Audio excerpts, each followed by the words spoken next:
Oh my gosh, I saw this comment and I knew I had to answer it because there's just so much about models apartments that people do not know. I have lived in various models apartments across the world: London, Milan, New York.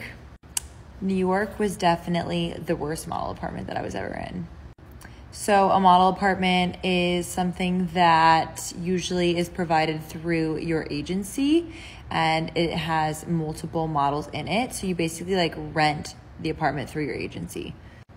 They charge you per night, which is good as a model because most of the time when you rent an apartment, you have to do it monthly or yearly. But as a model, when you're going back and forth from jobs or whatnot, you don't want to pay for an apartment if you're not going to be there. I want to say the New York model apartment was around $1,800 a month. The apartment was in Murray Hill, which is not a bad area. It was a doorman and elevator building, which is good. Now, the apartment itself was a 2-bedroom apartment, except for one of the bedrooms was used by like a house mom that was supposed to be there to like make sure you were like, fine and everything, or if you needed anything.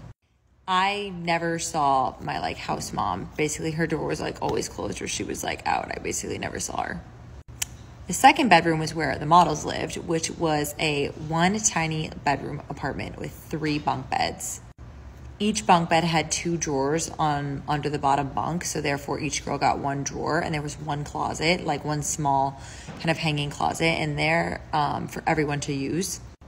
And my apartment also seemed to have an issue with mice or rats and cockroaches.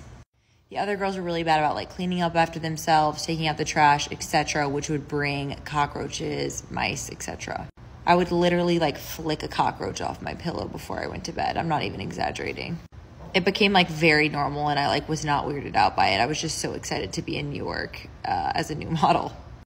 I would say overall most of the girls were really nice in the apartment, and I actually met one of my very best friends, who I'm still best friends with, in the model's apartment.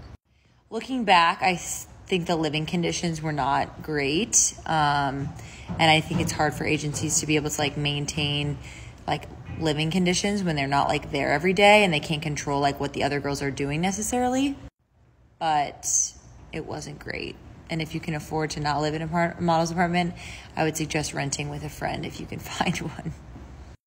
So yeah, I did that for a few months. Overall, models apartments are no bueno. I'm not sure about other agency models apartments. I think they're very similar, but